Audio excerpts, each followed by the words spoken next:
সরকারি অনেক সুযোগ সুবিধা থাকে, যে সুযোগ সুবিধাগুলো হেড অফিসের লোকজন গ্রহণ করে। ঈদেও কোনো বোনাস পাই না, এই বৈষম্য রাখা যাবে না। সারা জীবন আমরা মাঠে কাজ করব, আর আপনারা হেড অফিসে এসির বাতাস খাবেন আর আমাদের উপর খবরদারি করবেন, এটা আর হবে না। এর এক দফা এক দাবি, এমডি চেয়ারম্যানের পদত্যাগ। আমরা বাধা অতিক্রম করে আপনাকে নেমে তারপরে যাব। এই 20 জন বুকের রক্ত ঢেলে দিবে, তবু আপনাদের দাবি না পূরণ হওয়া পর্যন্ত ফিরে যাবে না। প্রধানমন্ত্রীর কার্যালয়ে আমরা স্মারকলিপি দেওয়ার ব্যবস্থা করব। আমরা যারা আজকে এসেছি এখানে, আমাদেরকে যৌক্তিক দাবি আছে। দাবিগুলোর মধ্যে হচ্ছে, প্রথম যে 1 নম্বর দাবিটা আমাদের, সে দাবি হচ্ছে নতুন প্রকল্প না পাওয়া অবধি আমাদের সকল স্টাফকে চাকরিতে কন্টিনিউ রাখা। যতদিন পর্যন্ত নতুন প্রকল্প না পাবে ততদিন পর্যন্ত আমাদের কোনো স্টাফকে বাদ দিতে পারবে না। শুধু রানিং স্টাফ না, ফেজ আউট কিন্তু স্টাফদের জন্য একই দাবি। এখন যদি বলে যে প্রকল্প দিচ্ছে না, যাদের কারণে তারা সরে যায়, বিশ্বব্যাংক প্রকল্প দিবে। 2 নম্বর দাবি হচ্ছে আমাদের, আমরা মাঝখানে দেখেছি যে আমাদের একটা চাকরির নীতিমালা দিছিল, যে নীতিমালাটা অযৌক্তিক। আমরা নতুন প্রকল্পে যেতে গেলে আমরা কোনো পরীক্ষা ছাড়াই সরাসরি পদায়নে যেতে চাই। আমাদের কোনো পরীক্ষা নেওয়া চলবে না। আমরা যতক্ষণ পর্যন্ত ওই প্রকল্পে সকল পদ ফিল আপ না করবো, আমরা ফিল আপ করার পর যদি 2, 4, 5টা পদ ফাঁকা থাকে তখন সার্কুলার দিতে পারবে, তারাই কোনো সার্কুলার দিতে পারবে না। 3 নম্বর দাবি হচ্ছে আমাদের, সরকারি অনেক সুযোগ সুবিধা থাকে, যে সুযোগ সুবিধাগুলো হেড অফিসের লোকজন গ্রহণ করে। পিএফ বলেন, গ্রাচুইটি বলেন, বোনাস বলেন। আমরা যারা মাঠ পর্যায়ের স্টাফ, ঈদেও কোনো বোনাস পাই না, এটা এই বৈষম্য রাখা যাবে না।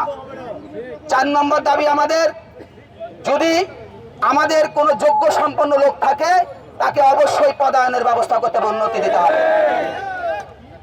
সারা জীবন আমরা মাঠে কাজ করব, আর আপনারা হেড অফিসে এসির বাতাস খাবেন আর আমাদের উপর খবরদারি করবেন, এটা আর হবে না। কর্মচারী ঐক্যজোট গঠন হয়েছে, ভুলে যান আগের দিন। এখন শাসন করতে যাবেন, ওই শাসন করতে পারবেন, অযৌক্তিক অন্যায়কৃত শাসন আর চলবে না। এই দাবিগুলো যদি না মানে, তাহলে আমাদের এক দফা এক দাবি, এমডি চেয়ারম্যানের পদত্যাগ। যতক্ষণ পর্যন্ত দাবি না মানবে ততক্ষণ পর্যন্ত আমরা আর ফিরে যাব না।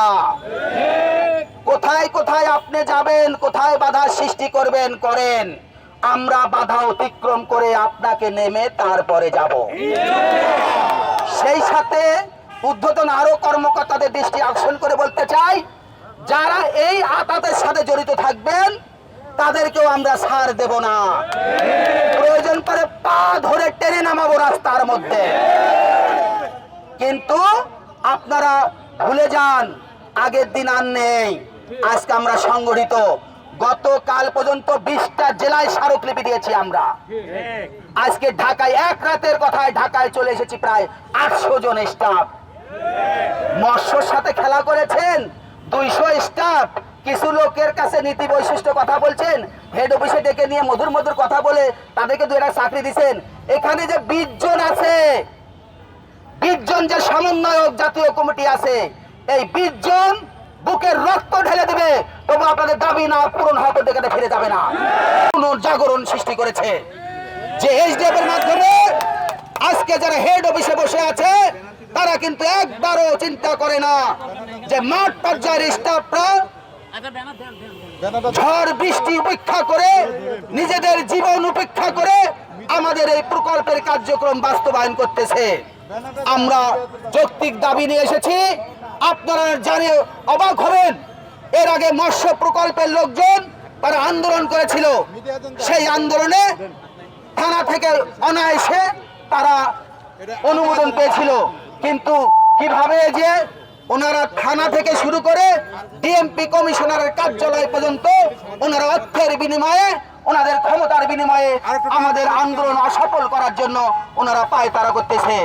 আজকে এই মাঠ থেকে জানিয়ে দিতে চাই, স্যার, আমরা দীর্ঘ দিন থেকে শুরু করে আজকে 20টি জেলা থেকে মাঠ পর্যায়ের স্টাফরা এখানে এসেছি।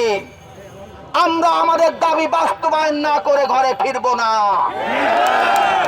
আপনি থানায় বাধা দিবেন, আমরা রাজপথে নেমে যাব। আমাদের পরিবারের আহার রুজির ব্যাপার, এই আহার রুজি দিয়ে আপনারা ছিনিমিনি খেলিয়েন না। আমরা আপনাদেরকে শ্রদ্ধা করি। আপনারা কত দুর্নীতি করেছেন, কত অনিয়ম করেছেন, সেটা সকলে জানে, বিভিন্ন মিডিয়া জানে আপনারা কোথায় কি অপকর্ম করেছেন। আপনাদের অপকর্মের কারণে আজকে বিশ্ব ব্যাংক তহবিল দিচ্ছে না, যার জন্য আমরা সাধারণ জনগণ যারা মাঠে আছি তারা কিন্তু বঞ্চিত হয়ে যাচ্ছি। থাকবো আপনাদের কাছে আবার উদাত্ত আহ্বান জানাচ্ছি। আমরা বিভিন্নভাবে বিভিন্ন থানা থেকে শুরু করে বিভিন্ন জায়গায় যোগাযোগ করে আমরা হতাশা হয়েছিলাম, কিন্তু হতাশার কিছু নেই। উনি করবেই। উনি কোটি কোটি টাকার অনিয়ম করছে ভাই। ওনারা কোটি কোটি টাকার অনিয়ম করছে। ওনারা 1 কোটি 1.5 কোটি খরচ করলে কোনো সমস্যা নেই। প্রশাসন আটকে, আমরা প্রশাসনের উদ্দেশ্যে বলতে চাই, আমরা শান্তিপূর্ণ পরিবেশে এখানে কার্যক্রম করতে আসছি। আমাদেরকে আপনারা বাধা দিবেন না। আমরা আহার রুজি, আমাদের বাচ্চা, আমাদের পরিবারের আহার রুজির জন্য আমরা এখানে এসেছি। আমাদেরকে বাধা দিবেন না। আমরা কোনো অশান্তি করব না, আমরা কোনো ক্ষতি করব না। আমরা শান্তিপূর্ণ অবস্থান করব। যতদিন পর্যন্ত দাবি পূরণ না হবে ততদিন আমরা ফিরে যাব না। আমরা আজকে প্রেস ক্লাবে কথা বলে চেষ্টা করব আগামীকালের মধ্যেই আমরা সাংবাদিক সম্মেলন এবং প্রধানমন্ত্রীর কার্যালয়ে আমরা স্মারকলিপি দেওয়ার ব্যবস্থা করব। আজকে আমরা স্মারকলিপি দেওয়ার জন্য আমরা প্রধান কার্যালয়ে এখন যাব। আপনারা আবারও বলতেছি, দাবি না দায় হওয়া না পর্যন্ত যে যাই বলুক না কেন, আপনারা কারো কথা শুনে পথভ্রষ্ট না হয়ে আমাদের সাথে থাকবেন। আমরা সফল হয়ে